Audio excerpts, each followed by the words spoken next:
नमस्ते, स्वागत छ आजको नेप्से अपडेटमा है। र आज चाहिँ म तपाईहरुलाई चाहिँ नेप्से चाहिँ एउटा ओभरसोल्ड जोनमा पुगेको म तपाईहरुलाई के कुरा गर्न चाहन्छु र त्यसपछि हाम्रो बाइङ सिग्नल हाम्रो स्ट्र्याटेजी अनुसार चाहिँ एउटा स्टकमा बाइ सिग्नल आएको छ। म तपाईहरुलाई यसको बारेमा कुरा गर्न चाहन्छु र यसपछि चाहिँ हाम्रो चाहिँ आजको दिनमा चाहिँ हाम्रो फाइनान्स इन्डेक्समा अलिकति राम्रो चाम देखिएको छ र किन कसरी भन्ने कुराहरु म तपाईहरुलाई आज गर्न चाहन्छु है त। सुरुमा चाहिँ हामी नेप्सेबाट सुरु गरौँ है।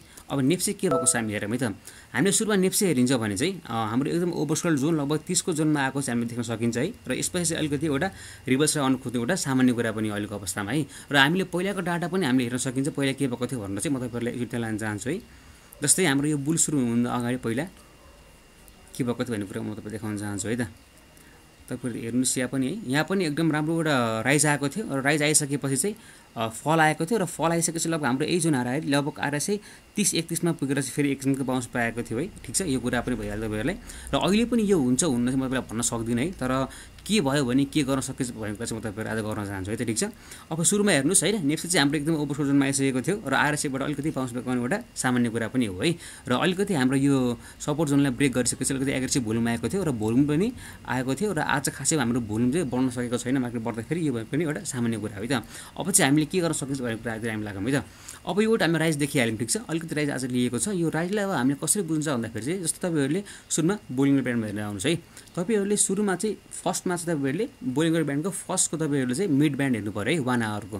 यसलाई ब्रेक गरेर माथि चस्नु हुन्छ कि हुँदैन, नम्बर 1 कुरा भनेको है। ठीक छ, यसपछि भन्दै अलिकति तपाईहरुले चाहिँ 2 आवरमा हेर्न सक्नु पर्यो। यसलाई पनि ब्रेक गरेर माथि चस्नु हुन्छ कि हुँदैन यो कुरा हामी हेर्न सक्नु पर्यो। यो एउटा बाउन्स ब्याक मात्र हो कि एउटा स्विङ हो भन्ने कुरा चाहिँ हामीले जान्न जरुरी हुन्छ है।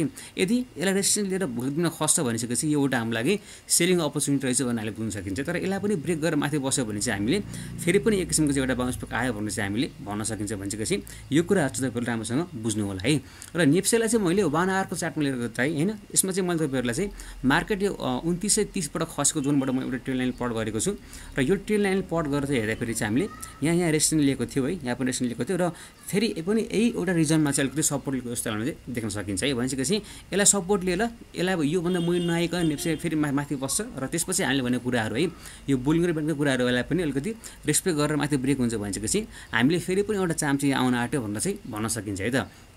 त्यसकारणले निकै महत्त्वपूर्ण जोनमा नेप्से आएको छ है। अब एउटा रिस्क म्यानेज गर्न पनि अब हामीले एउटा बाउन्स ब्याक हेर्न सकिन्छ। यदि हामीले भनेको अनुसारको तपाईको बोलिङ र ब्यान्डलाई पनि रेस्पेक्ट नगर्ने, यहाँ गएर पुगेर रेजिस्टेन्स फेस गर्ने हैन, र फेरि पनि तल आएर यसलाई पनि ब्रेक गर्न थाल्यो भने चाहिँ एक किसिमको चाहिँ फेरि पनि हाम्रो एउटा यो बाउन्स ब्याक मात्र हामीले बुझ्न सकिन्छ है। त्यसकारणले सुरुमा चाहिँ हामीले 2 आवर्सको बोलिङ र ब्यान्डको मिडल ब्यान्डलाई कस्तो रियाक्ट गर्छ त है, त्यो चाहिँ हामीले हेर्न जरुरी छ है त। भनेपछि यसलाई ब्रेक गरेर माथि जान्छ कि यहाँबाट रेजिस्टेन्स लिएर तल आउँछ भनेपछि त्यो अनुसारले हामीले अझै पनि लोअर टाइम फ्रेममा गएर हामीले चाहिँ हेर्न सकिन्छ है। त्यसकारणले बाउन्स ब्याकलाई चाहिँ हामीले एउटा राम्रो मौकाको रूपमा चाहिँ लिन सक्नुपर्छ है त। ठीक छ, मैले तपाईलाई यो कुरा भने है, एउटा रिस्क म्यानेज गर्ने हो कि अथवा अलिकति हाम्रो फेरि पनि एउटा र्याली आउन आँटेको भन्ने कुरा चाहिँ अब आउने दिनमा कस्तो हुन्छ भन्ने कुरालाई चाहिँ हामीले निर्धारण गरिरहेको हुन्छ है त। ठीक छ है। अब मैले तपाईहरुलाई चाहिँ एससीआईसीको बारेमा भन्न गइरहेको छु है। हाम्रो के देखियो भन्दाखेरि चाहिँ हाम्रो के छ, श्वेतगंगा भन्ने एउटा हामीसँग हाइड पावर छ है। सुरुमा मैले तपाईहरुलाई के भन्छु त, हामीले 2 आवरको बोलिङ र ब्यान्ड एरेन्ज भनेर भन्छु है। हेर्नुस् त, 2 आवरको बोलिङ र ब्यान्डले के छ त, ब्रेक गरेर माथि बसेको छ। यहाँ फल भएदेखि अब यसलाई ब्रेक गरेको थिएन, रेजिस्टेन्स लिएको थियो र यसलाई के छ, ब्रेक गरेर माथि बस्यो है। ठीक छ, एउटा भनेको यो राम्रो सेन्टिमेन्ट देखियो र त्यसपछि हामीले अझै पनि यसलाई अलिकति लोकल टाइम फ्रेममा आएर हेरिन्छ भने हाम्रो 1 आवरमा चाहिँ के हो हेर्नुस् त, मजाले खसिरहेको बजार एक किसिमको है। यहाँबाट हायर लो यहाँबाट हाई बनायो लो अनि फेरि लोअर हाई लोअर लो है, यस्तै गरी लोअर लो लोअरलाई बनेको बजारले चाहिँ यहाँ आएर चाहिँ एउटा यो स्विङलाई चाहिँ के छ हाम्रो ब्रेक गरिदियो है। हेर्नुस् त, यहाँ क्रमशः रूपमा चाहिँ घटेको बजार चाहिँ यहाँ माथि आयो, यहाँ टेस्ट गर्यो, फेरि तल आयो र फेरि माथि गयो भने चाहिँ एक किसिमको चाहिँ हामीले सानो किसिममा नि हायर लो बनाए जस्तो देखियो। र यो भएसँग चाहिँ हाम्रो के भयो त, पुरानो स्विङ हाईलाई पनि ब्रेक गरेर माथि बस्यो भने चाहिँ हो। यस्तो अवस्थामा चाहिँ हामीले एउटा बाइ सिग्नल जेनेरेट भयो भनेर चाहिँ भन्न सकिन्छ है। ओभरअल पार्टिकुलर नेप्समा नहुँदा पनि यो स्टकमा चाहिँ मैले तपाईहरुलाई चाहिँ एक किसिमको आज एउटा बाइ सिग्नल जेनेरेट भयो भनेर चाहिँ म तपाईहरुलाई भन्न चाहन्छु है त। ठीक छ, हाम्रो बोलिङ र ब्यान्डले पनि यो सपोर्ट गर्यो र हाम्रो प्राइस एक्सनले पनि यसलाई चाहिँ सपोर्ट गरेको छ है त। आफ्नो स्विङ हाईलाई ब्रेक गरेर फेरि तल आएर फेरि माथि गएको छ र एउटा सर्ट टर्ममा चाहिँ हाम्रो 1 आवरमा चाहिँ के छ, यसले हायर हाई र हायर लो चाहिँ बनाएको चाहिँ हामीले देख्न सकिन्छ भनिसकेपछि यसमा चाहिँ हामीले एउटा अर्ली मोमेन्टम चाहिँ देख्न सकियो आजको दिनमा है। र यो कुरालाई चाहिँ भोल्युमले पनि हामीले साथ दिएको चाहिँ देख्न सकिन्छ। ठीक छ, तपाईहरु यो कुरा पनि राम्रोसँग याद गर्नु होला है त।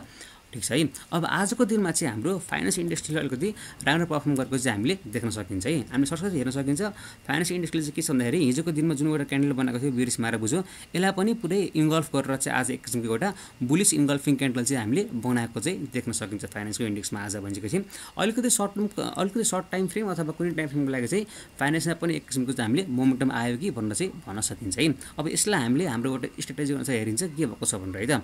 अब हामीले 2 आवरमा हेर्छौँ एकचोटि अनि बोलिङमा हेरेर भइसकेपछि यसलाई ब्रेक गरेर यो माथि बस्नु चाहिँ एउटा निकै राम्रो कुरा हुनुहुन्छ है। र हामीले अलिकति अर्ली कन्फर्म हेरिन्छ भने पनि आजको दिनमा अलिकति भोल्युम पनि राम्रो आएको छ र हिजोको दिनलाई पनि यसले अलिकति इन्गल्फ गरेर चाहिँ बढ्न खोजिरहेको छ भइसकेपछि एउटा अर्ली ट्रेडरहरूको लागि चाहिँ एक किसिमको मोमेन्टमा चाहिँ हामीले यहाँ पनि देखिएको छ। ठिक छ, फाइनेन्स इन्डेक्समा चाहिँ हामीले अब पहिलेदेखि हेर्दाको स्टक के थियो हाम्रो आरएलएफएल थियो है त। आज हामी यसको बारेमा हेर्यौँ त के भएको छ भनेर हेर्नुहोस् त। लगभग हाम्रो 1 दिन 2 दिन 3 दिनसम्मको चाहिँ यसले लगभग सबै क्लोजिङलाई चाहिँ यसलाई इनभ्यालिड गर्दै चाहिँ यो आज माथि गएर बसेको छ है। र आज भोल्युम पनि हाम्रो यसमा चाहिँ 48,000 आएको चाहिँ हामीले देख्न सकिन्छ भनिसकेपछि एउटा राम्रो मोमेन्टम भएको स्टक होइन, एउटा राम्रो पैसा इन्टर भएको स्टक थियो है, फलाएर फेरि पनि एउटा राम्रो मोमेन्टम देखाउन खोज्छ भनिसकेपछि र त्यस साथसाथै हाम्रो फाइनेन्सले पनि ओभरअल रूपमा एउटा इन्डेक्समा राम्रो मोमेन्टम आउँछ भनिसकेपछि यसलाई पनि हामीले राम्रोसँग चाहिँ वाच गर्न सकिन्छ है त। ठिक छ, यसलाई पनि हामीले सेम त्यही हेरिन्छ है। हाम्रो 2 आवरमा गइन्छ हामी सुरुमा 2 आवरमा गएर चाहिँ यो मिडल ब्यान्डलाई ब्रेक गरेर माथि बस्नु पर्यो र त्यसपछि चाहिँ हाम्रो के छ यो एउटा इमिडिएट स्विङ हाईलाई चाहिँ ब्रेक गरेर माथि बस्छ भने यसमा पनि हामीले चाहिँ एउटा राम्रो मोमेन्टम चाहिँ आयो भनेर चाहिँ भन्न सकिन्छ है त। ठिक छ, अब हजुरले बुझिसक्नुभयो होला है। र अलिकति हाम्रो चाममा भएको स्टकहरूलाई हामी आज एनालाइज गरौँ के भएको छ भनेर हाम्रो एनआरएन भन्ने कुरा थियो एउटा हाम्रो पहिलेदेखि भन्दै आएको हामीले के छ यसको बारेमा हेरौँ है त। एनआरएनले चाहिँ के छ त हाम्रो 2 आवरको मिडल ब्यान्डलाई चाहिँ अहिलेसम्म ब्रेक गर्न सकेको छैन, तर यो खुम्चिरहेको छ भनेपछि अलिकति बिस्तारै लगभग जब यसले ब्रेक गर्छ र फेरि पनि आफ्नो एउटा यो चेन्ज अफ क्यारेक्टर गर्छ भनेपछि यसलाई पनि हामीले एक किसिमले चाहिँ अब्जर्भ गर्न सकिन्छ है त। यो भइहाल्यो है। अब हाम्रो के थियो अर्को सिएचडिसी थियो है त। हामी यसलाई हेर्नु के भएको छ भने सिएचडिसीको बारेमा आज सिएचडिसीले आज त्यस्तो खासै राम्रो देखाउन सकेको छैन मोमेन्टम होइन। हामीले हेरिन्छ भने एक किसिमको हाम्रो के छ लोवर हाई लोवर लोमा इन्टर भएको छ र यो जोनलाई पनि अलिकति प्रोटेक्ट गरेर बसिरहेको छ भनेपछि त्यस्तो खासै अर्ली मोमेन्टम चाहिँ हामीले यसमा आजको दिनमा देखिएन भनेपछि आज हामीले जहाँ मोमेन्टम देखेको छौँ त्यसलाई चाहिँ हामी राम्रोसँग वाच गर्न जरुरी छ है। र अर्को एउटा स्टक हामीले भनेको एनकेसिएल पनि थियो अलिकति राम्रो जोनमा भएको भनेर अलिकति हेरिन्छ भने यो पनि आज अलिकति एउटा एक किसिमको रिकभर लिन आएको जस्तो देख्न सकिन्छ, तर अलिकति ग्यापमा खोलेर तल आएको थियो, त्यस्तो खासै रिकभर चाहिँ दिएको छैन। यसलाई हामीले फेरि पनि 2 आवरमा हेर्दा के देखिन्छ हामी हेरौँ है त। 2 आवरमा यसले अझै पनि राम्रो एक किसिमको सेटअप चाहिँ देखाइसकेको छैन है भनिसकेपछि जहाँ देखाएको छ होइन मैले तपाईँहरूलाई भनिहालेँ मोमेन्टममा के चाहिँ हाम्रो बोलिङर ब्यान्डलाई नै ब्रेक गर्यो र आफ्नो इमिडिएट स्विङ लाइन ब्रेक गर्यो भनिसकेपछि एक किसिमको अलिकति अर्ली मोमेन्टम र अलिकति अर्ली बाई सिग्नल चाहिँ यसले देखायो भनेर चाहिँ आज हामीले भन्न सकिन्छ है। र यस सँगसँगै हाम्रो फाइनेन्स इन्डस्ट्रीले पनि एउटा राम्रो पर्फर्म गरेको चाहिँ म तपाईँहरूलाई आज भन्न चाहेँ है त। ठिक छ, आजको लागि यति। हजुरलाई भिडियो कस्तो लाग्यो कृपया कमेन्ट गर्नु होला। तपाईँलाई सुन्नु मलाई गरेर सक्नुहुन्छ होइन। र कृपया सबैजना सुखी रहनु होला, सबैजना मसँग जोडेर बस्नु होला है त। सबैको जय होस्, मङ्गल होस्।